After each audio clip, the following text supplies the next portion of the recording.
Good morning, everybody. I hope you can all hear me fine. Yeah? Okay, that's good.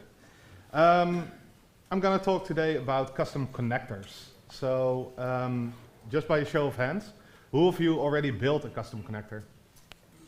Oh, a couple. Okay. How did you like it? Did you like it well, or? Yeah? Okay, so I'm going to do like a basic introduction to custom connectors. I'm going to do a couple of demos, so I'm going to show you how you can easily create a custom connector. And of course, I would like to thank the sponsors, because without them this event wouldn't be able to continue. So thanks a lot to all the sponsors. Okay, a little bit about me. My name is Laskewitz. I am from the Netherlands. And I have been working with the Power Platform for about 6 years. I am from a SharePoint background, so I did a lot of Microsoft 365 work. And I think it's 6 or 7 years ago, Microsoft said, well, every SharePoint workflow will be replaced by Microsoft Flow back in the day, which is now Power Automate. And that's why I got into the Power Platform. And I've been working with all the services that are in the Power Platform ever since. So yeah, I really love the Power Platform. I'm also a Business Apps MVP, so Most Valuable Professional. I am a core team member of the Power Addicts. I don't know if you know it, but every month we have a monthly meeting for Power Addicts, and that's an online meeting which you can attend. We like to invite all kinds of speakers, so if you ever want to speak yourself, please let me know. And I'm also a user group leader at Power Addicts NL, and I do that together with Rebecca in the front of the front of the room. And if you want to get in touch with me, yeah, you can scan the QR code or go to aka.ms/Laskewitz, which is my last name. So I'm going to talk about what a connector is. I'm going to talk about why do you want a custom connector. And there's tons of reasons why you want a custom connector, so yeah, I'll talk about that a little bit. Then I'll start with some best practices around developing a custom connector. The type of connectors, because there are multiple types. I'm going to also talk about the independent publisher connectors, which is a really cool program where you can develop a custom connector and then certify it through Microsoft. And then it will be available for everybody inside the product. So you don't have to deploy it, you can just give it to Microsoft and they will take care of the provisioning. And that's really cool, because if you have a connector that you want to share with everybody, yeah, it will save you a lot of time deploying, because normally when you have a custom connector you need to deploy it to certain environments, and for some cases that's the right choice. But if you have like a public API that you would like to make available inside of Power Automate, Power Apps, and inside of Logic Apps, you can do that through the Independent Publisher Connectors program. I'm also going to talk about the Power Platform Connector CLI, and that's the CLI which you can use to download or update or create connectors inside your environments. This is going to be replaced because they currently have the separate Power Platform Connector CLI, and they are going to move this into the Power Platform CLI, which you already know from Power Apps, etc. Then I'll talk a little bit about resources so that you can get a flying start with creating your own connector. And at the end, I'll wrap up this session. So, what is a connector? It's a formal definition of a REST API. So, it will describe the whole REST API, and that way the product will understand where it should talk to when you have a certain action or when you have a trigger. And it can, of course, talk to 3 different products: Power Apps, Power Automate, and Logic Apps. So when you build your custom connector, you can immediately deploy it to those 3 different products. And currently there are 700 plus connectors already in the product.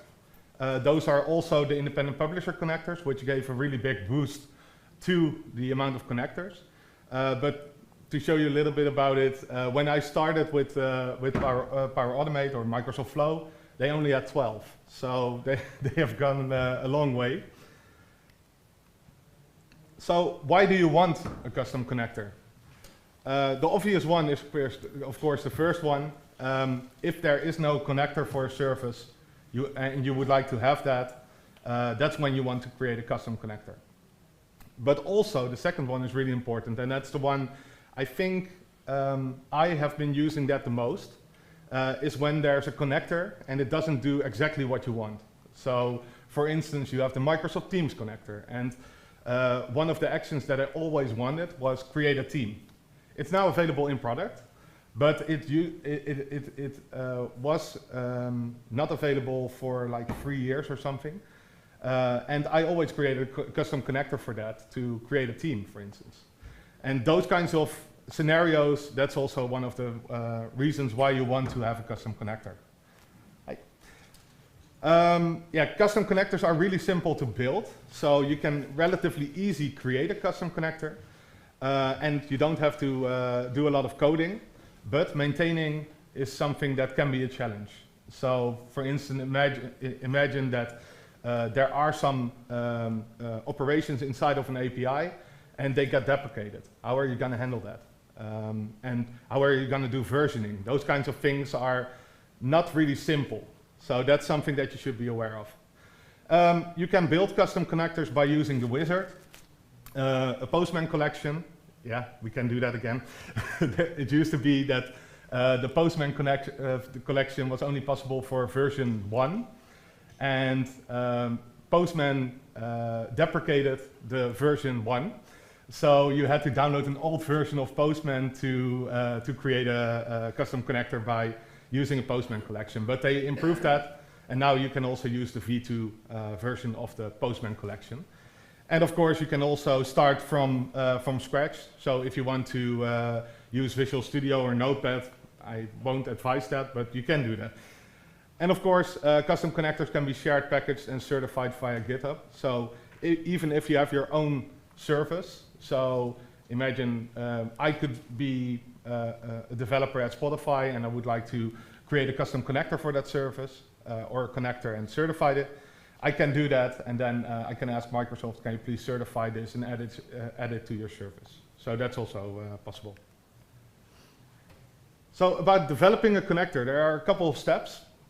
The first one is, of course, to know the API you want to build a connector for. And the documentation of APIs is sometimes a little bit off.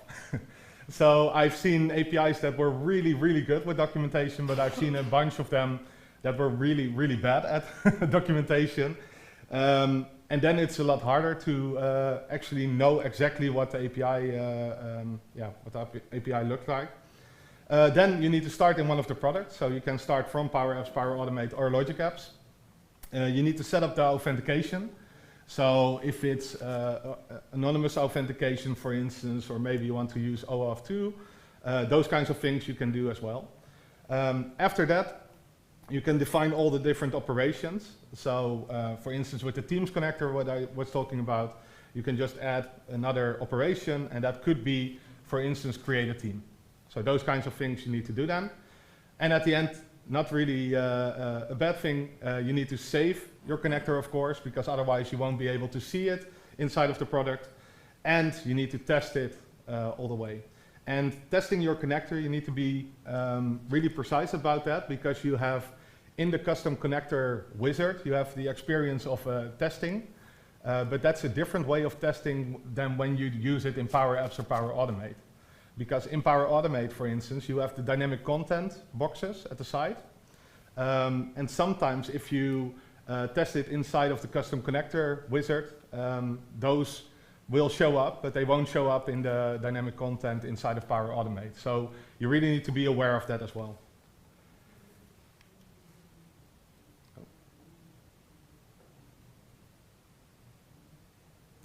My computer completely froze. That's interesting.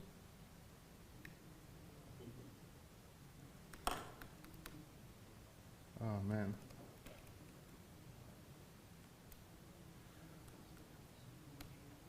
It's almost like the keynote. I can't continue. Oh man.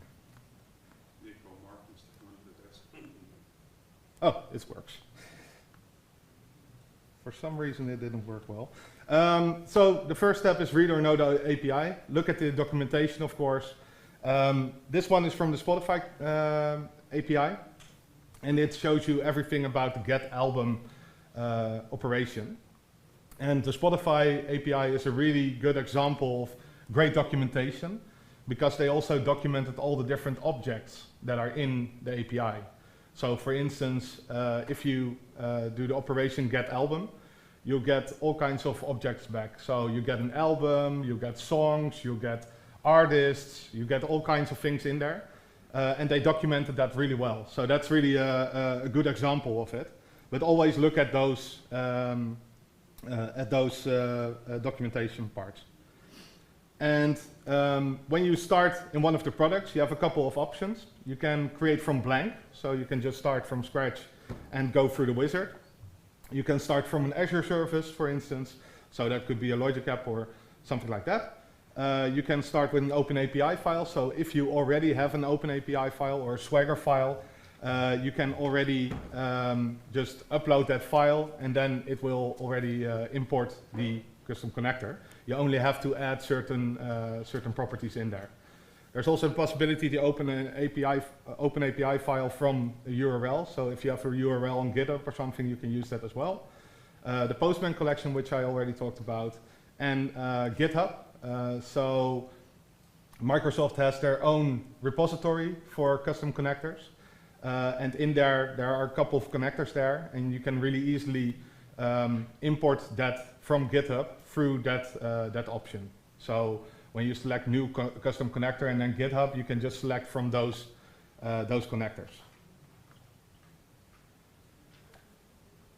Set up the authentication. I'm going to do a demo later, and in that demo we'll use anonymous auth, because that's really easy, and because of timing reasons I'm not doing the other stuff.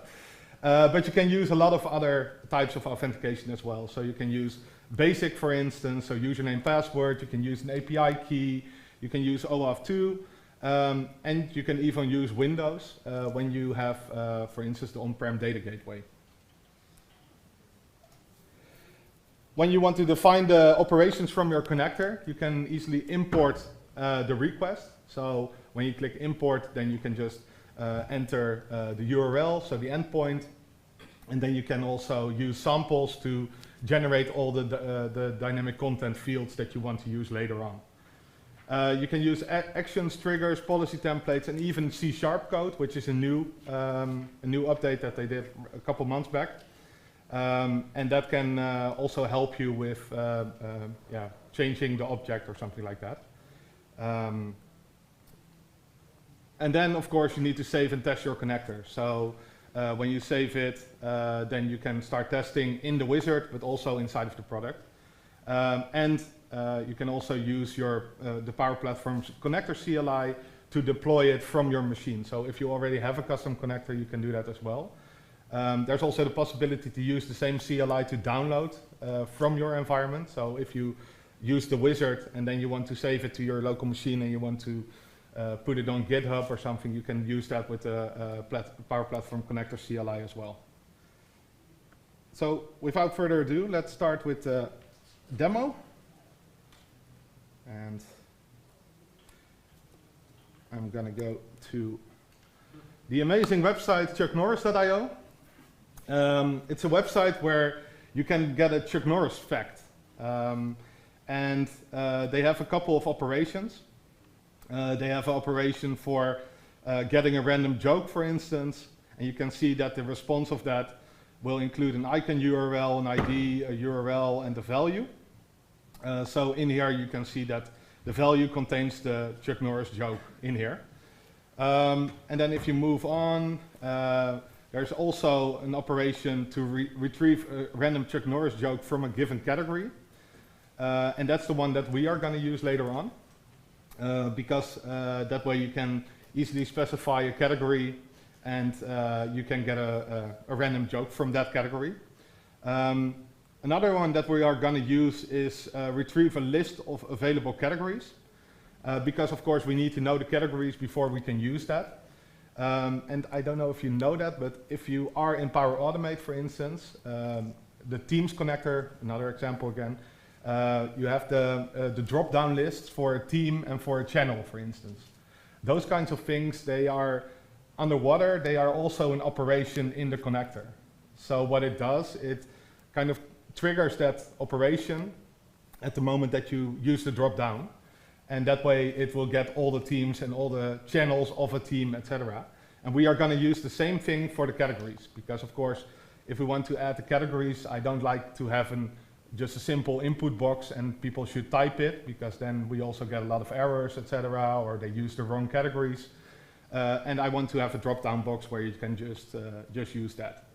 So that's what we're going to start with. So I'm going to copy this one, and I'm going to go to the custom connectors part. So as you can see at the left side of the screen, there is under Dataverse, you have the custom connectors option, and from there you can just start a new connector. And I'm going to create from blank here, and I'm going to call this chucknorris.io. Oh, I can't do a dot, of course. Just call it Chuck Norris. Here I can upload a connector icon if I want. I'm not going to do that now, but that could be interesting if you have a custom connector, for instance, later on. You can use an icon background color, so that color can be, for instance, an orange color, because I saw that was on the website as well.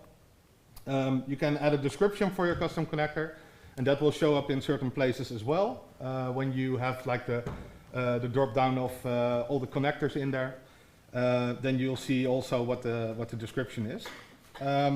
If you go to the scheme, that's where you can add the host URL. So that's what I'm going to do here. And I'm going to move on to the next screen, to security. And there were multiple options here. We are going to use the no authentication one. And I'm going to move on to the definition. And I'm going to add a new action. And in here, you have a couple of options. And I always say to people that they really need to click the Learn More links, because the Learn More links help you a lot. So if I open this one, I will see a docs article, and you can easily see where the property will show up in the product. For a summary, for instance, I couldn't have guessed that it was the title of the action, for instance. And that's something that you can see from here. It also has some recommendations in there. So it says something like use sentence case for summary. So those kinds of recommendations are in there as well. So let's move on to that. And retrieve a random Chuck Norris joke. I'm going to use that one. Random Chuck Norris joke. Well, I'm kind of lazy, so I'm just going to copy this in the description. Normally you would have different things for that, but for now, for timing reasons, I'm going to do it like this. Retrieve Chuck Norris joke. And the visibility, I'm going to set it to none. But you can also set those actions, for instance, like when you have teams, and you can select the teams and the channels. If you don't want to have the get teams action, so you don't want to have a separate action for that, but you only want to use that for the dropdown, you can set it to internal, for instance, and then it won't show up in the box with all the actions. So that way you can kind of hide certain actions for separate usage. The request we can import from sample, and that's where we need to add the URL. So I'm going to copy the URL again, and I'm going to add that here. And that's about it that we need for this operation. So I'm importing that. I can also edit. Oh, no thanks. I can also edit the query, because there's like the category is some kind of category. It automatically recognized that because of the format that I used. I can edit it, and I can change that as well. So I want to have a capital C in front of that, and I want to have enter a description, or sorry, a category. I can add all kinds of values here as well. For now I'm going to go back. And then, of course, we need to also have the response, because if I don't enter a response, and that's something that's really, really important, if I don't have any response, then nothing will show up in the dynamic content. And that's something that's not really user-friendly. I know a lot of people are, just like me, sometimes I'm really lazy and I don't want to do all the responses. So then I need to use a parse JSON action, for instance, behind that. And that's not really user-friendly, but sometimes it's the way that people do that. But I always encourage people to enter a response there as well. You can import from sample as well. And now I'm going back to the Chuck Norris jokes website, because there is already an example response. I'm going to use that, and I'm just going to add that in the body here. And now I can hit import, and it will automatically recognize all the fields in there. And then you can also change all the names of those fields as well. So for instance, if I go to value and edit, I can use value with capital again. I can again click on learn more, and when I do that, I can see where it actually opens up in the descriptions. So you see at the right side there's the dynamic content window, and it will show up under the summary of the property. So let's move back. And now I want to add another action, because we are going to use the get categories as well. So this one we are going to use, and I'm going to call this retrieve a list of categories. And again, I'm just going to copy it, and I'm using an operation ID here. I need to import from sample again, and now I'm going to use that URL, and I'm going to select the get verb, because that's what we need here, and I'm going to import that. In this case, the output is going to be just an array of categories. So for that, I don't need to enter a response, because it will automatically get that. And for now, I think I'm done. So let's just create the connector and hope it will start up a little bit.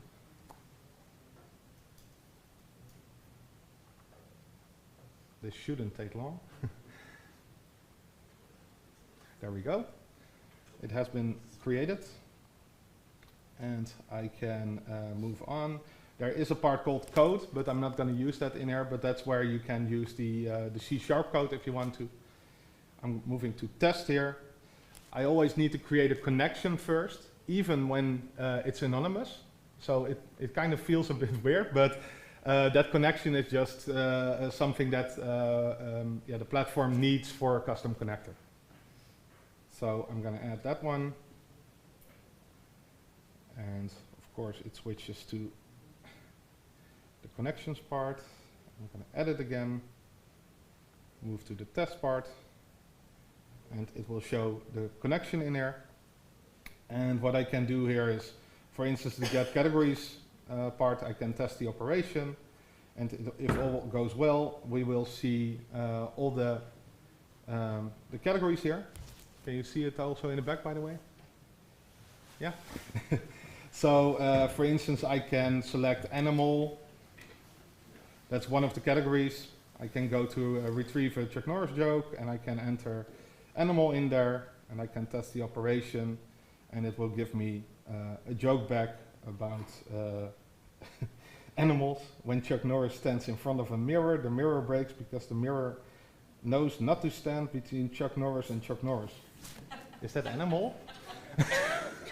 Well, never mind. So that's basically how you can start creating your connector. And later on, we'll do another demo with the connection between the categories and the action. But for now, I'm going to move on to other parts. Is my clicker working again? Nope.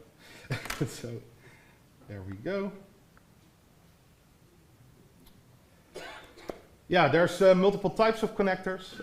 So what we have is a custom connector, and that's a connector that you normally deploy to one environment, or you can deploy it multiple times to multiple environments.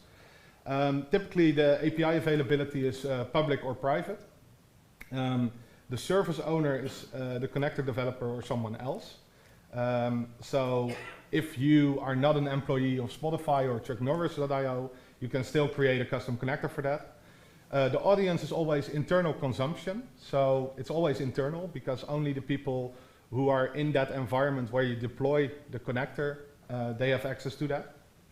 Then you have the certified connector, and that's, for instance, when I am an employee of Spotify and I want to certify my connector and make it available for everyone, I can do that as well. And then the service owner of the connector is the connector developer. And the audience is everyone, because it will get deployed to every environment that's available in the world. And then the last one is the independent publisher one, and that's the newest one. That's also usually a public API. The service owner doesn't have to be the person from the company. And that can mean that I can create a Spotify connector, for instance, and make it available for everybody in the world. So about the independent publisher connectors. The independent publisher connectors are a premium connector, and they are developed and maintained by one or more independent publishers. So if I would like to create a connector together with Rebecca for something. Unicorns. Every time a unicorn picture or something like that? Yeah? Picture, unicorn, suggestions. Okay. Let's find a unicorn API. Yeah. So we can create a unicorn independent publisher connector. If we are not the owners of that API, we can still do that. We can submit them to the GitHub repository from Microsoft. Then there is an internal validation and certification process, because they also do quality control, of course, because it gets deployed to everybody around the world. You don't want to have a shitty connector. That's basically the story. And then, yeah, they can be all kinds of people. They can be the developers from companies that are working there. They can be community members. They can be somebody who would just like to experience the whole custom connector story. They can be all kinds of people. Of course, for an independent publisher connector, you need to build a custom connector. That's the first step. And before you do that, you always need to think about which API you want to use, of course. And Microsoft already made a topic in GitHub where you can see the top connector asks. So there are a bunch of connectors currently. I think it's a longer list, but a bunch of these connectors already exist. But if you look at the top connector ask, you can pick one of the APIs that are listed there if you don't have any connector you want to ask if you want to build yourself. So it can be an inspiration there. And then of course you can start building it in Power Apps, Power Automate, or Logic Apps. When you are done with building the connector, you need to prepare your artifacts. So you need to create like a directory with a couple of files in there. You need to have the API definition, which is basically the Open API or Swagger file. You need to have API properties, and you need to have a README MD, because they also have documentation pages. And without a README, then people don't know which actions are in there, etc. Those kinds of things. You can use the Power Platform Connector CLI to download the artifacts and add metadata, such as a publisher or a stack owner. And those properties are needed for the independent publisher connector, because those are properties that will show up also on the documentation, so that when you created that connector, you still can see your name inside of the product. So it's also kind of nice, publicly known that you are the owner of the connector. You always need to add summaries and descriptions. So whenever you've forgot to add some descriptions, or they are not meaningful, Microsoft will get back to you and they will say, well, please improve this because this helps our users to know what's actually in that connector. And of course the schemas, because without the schemas, we just did an import of a schema, they won't show the dynamic content fields, and those are really important for usability. After that, you can submit it to GitHub. So if you have all the artifacts in a directory, you can create your pull request and title it connector name independent publisher, so that Microsoft also knows that it's an independent publisher connector.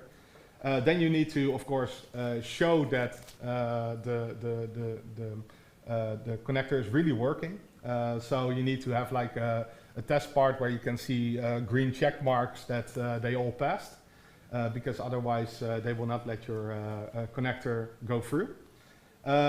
And yeah, there is no real icon for it, because the orange icon at the top, that's for every independent publisher connector. And that's something that's, yeah, we would love to change that. And hopefully in the future they will actually change that so that we can see something more, yeah, more valuable, because it's really hard to see which connector it is, because normally you have like the icon plus a little bit of text.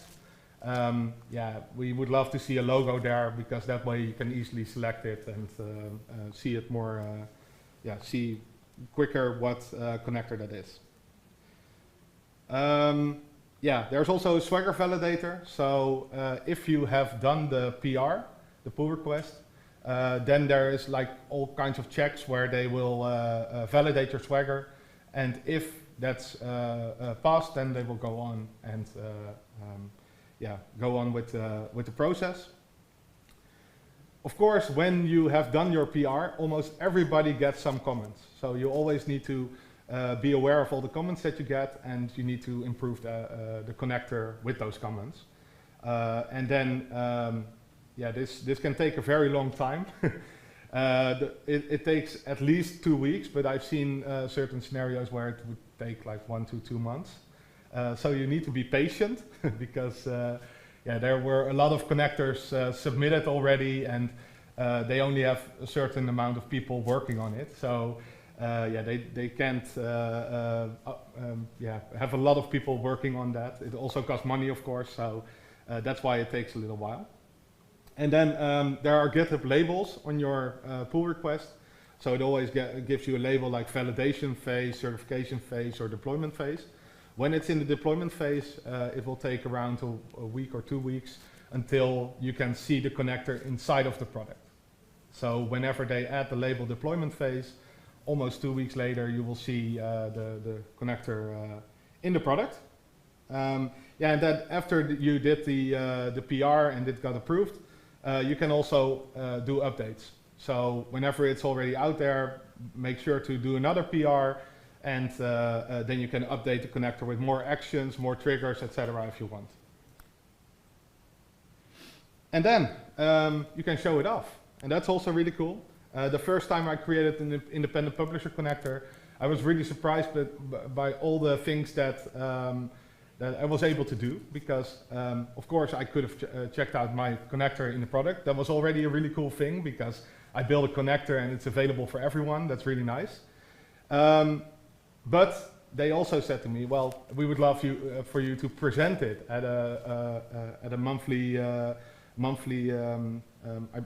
bi-weekly PMP call. So that's also something that will happen. They will always ask you to demo it, for instance. And that's also a really cool opportunity, because you can show your connector off to a lot of people. And I've seen multiple really cool connectors because of that. So that's something that Microsoft will invite you to. They will also do a monthly blog.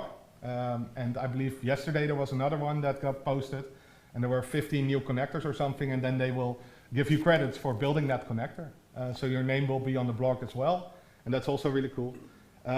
Also, when you created your independent publisher connector, you will get invited to a monthly coffee chat. So then you can talk to all the other independent publishers and also to Microsoft people. So it helps also with the contact to Microsoft. So that's also a good thing.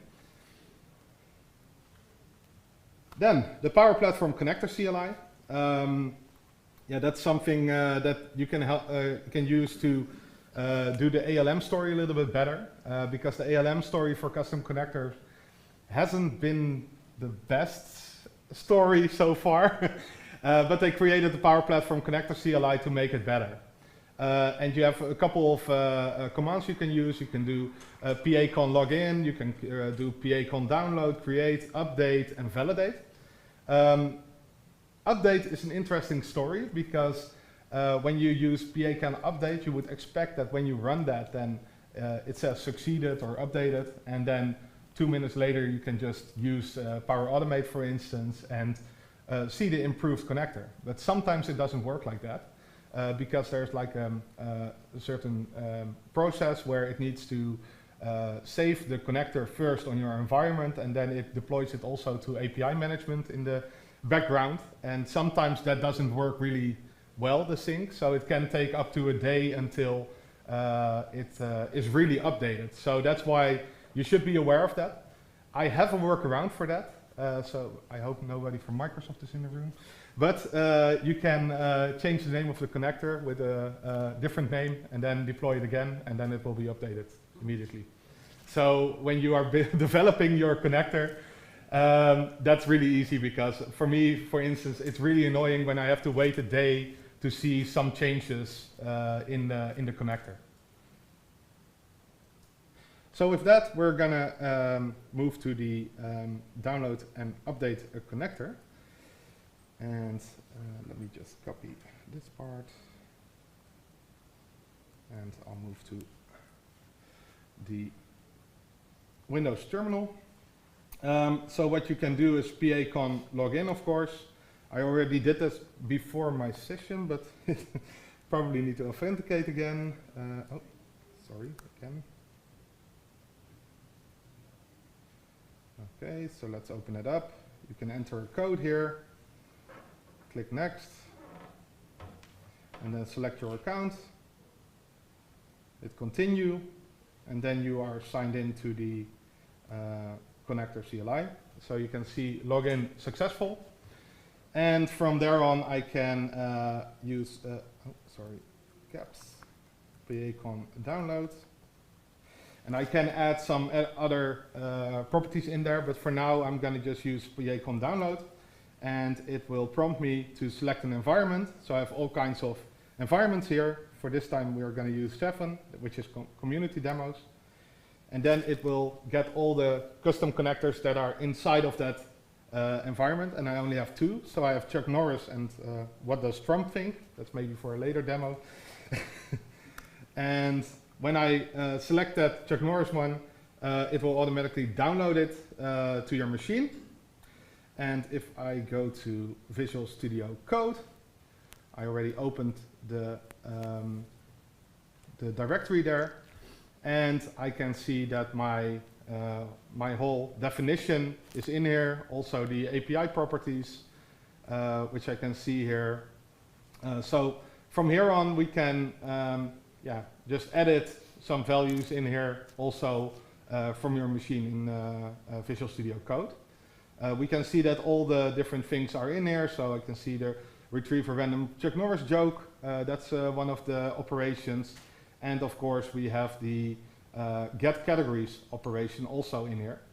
But for now I want to change the category parameter, because the category parameter, we don't want to have an input box where we can just type categories. We want to have that drop-down box. Yeah? If you update the icon there and do an update, will it update the orange icon? If you do so, yeah.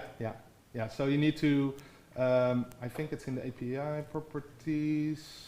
The icon brand color is here as well.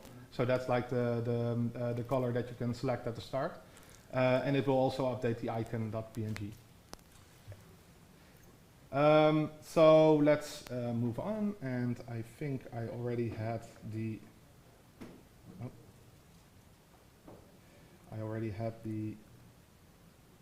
stuff in there. No, let's copy it again. There we go. And paste it.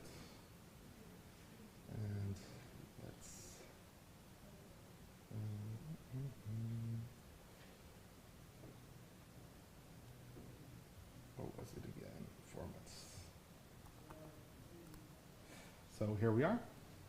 What we can see here is that we have multiple extra things in here. We have the XMS dynamic values, and we have the XMS summary, which I didn't have, I believe. But the dynamic values is the important one, because that is the link to the other operation in there. And the only thing I have to do now, because it's a really simple action, the categories just returns an array with all the categories. I can just say the operation ID should be get categories, and that's the name of the other operation, and that way it calls that operation whenever I open up that action. You can use this in multiple ways, because normally when you have a really advanced API, for instance, it could be that you'll get a really big body back and you only want to have like a part of it. So you want to select only a part of it, and then you need more properties in there. But for now, because it's a really easy API, we can just use it like this. And I'm gonna save it now, and then I can PACon update, and I always forget the parameters here, so I'm probably gonna get an error. API properties, I believe it's like this.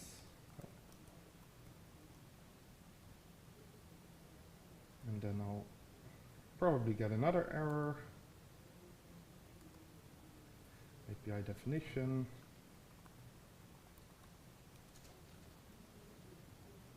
So, like this.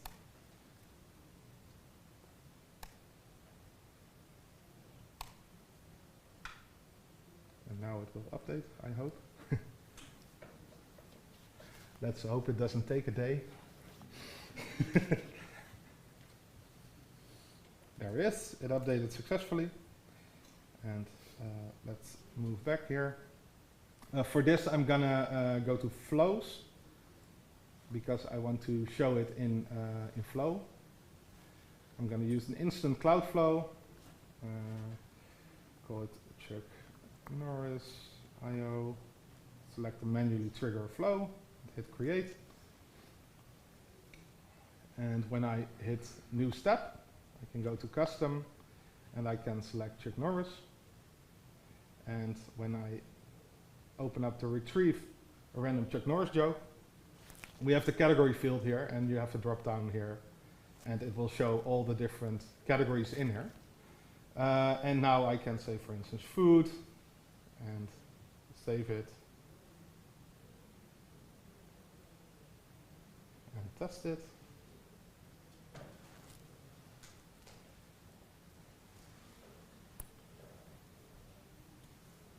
And success. So I got the retriever random Chuck Norris joke, and I can see that Chuck Norris uses Tabasco sauce instead of cuisine. So there's another joke there. So this is how you can easily show up that drop down. And I think that a lot of people sometimes stop at when they just have an action, and they don't really think through that for users it's really easy to use it like that, especially when they are citizen developers and they don't know the exact title, etc. You really want to help your users, and that's something that is the case with this part, of course. Okay, let's move back. For the resources, I have a couple of links here. I'll share, I believe the slides should be in the app, by the way, so you can download them as well and click the links there. There's a link to a generic docs page where you can find everything about custom connectors. If you want to certify your connector, you can also use that link. The Power Platform connectors GitHub repository, that's also one that you really need to know about if you want to certify your connector or you want to have an independent publisher connector. The extend and open API definition page, that's the one that showed up when you click the learn more parts. So that shows all the different properties in there, where they show up inside of the product, etc. The custom code in custom connectors, we haven't used that in this demo, but it's a really cool feature. It's still in preview though. But if you want to know more about it, you can go to that page as well. Yeah, there's also a bunch of links for creating a connector from a Postman collection. The custom connector coding standards, that's one that you really should read because there's a bunch of really useful info in there. Policy support in custom connectors is also a really powerful thing because that can help you with some transformations of the objects that you send or maybe receive from the API. And that will sometimes mean that you can use the policy support instead of custom code, for instance. And I always prefer that to use the simpler option when it's available. So make sure to check that out as well. As a wrap up, make sure to check out the top connector asks on GitHub so that you can start building your own connector. If you don't have any inspiration, you can use that, but I'm sure that there's a bunch of people that already know an API they want to build. Go build it. Make sure to test everything really well in both places. So go to the product, but also to the wizard. And don't use only the wizard because that's not how your users are gonna see that connector. So make sure to see it in product as well. And of course, spread the word about custom connectors and make sure that more people use it. Again, thanks to our sponsors. And yeah, I hope you have a great day. I see a question. Great presentation. And question, how about the fees that you connect? When you have a promotion to the connector, is it up to you if this is premium or not premium? No, it's always premium. They did something a while back. We have like 5 connectors that are, I believe it's 5, right? More or less 5. That were Microsoft services. And we said, well, that's a standard product in Microsoft 365, for instance, so we want that to be a standard connector. But all those 5 connectors already have been made, so there's no real room left for new connectors. But they promised that in the future they will evaluate it, and if they have more room for support, etc., they will support more than 5 connectors that are standard. But in general, every independent publisher connector or custom connector is always a premium connector. Other questions? No? Okay, have a great day.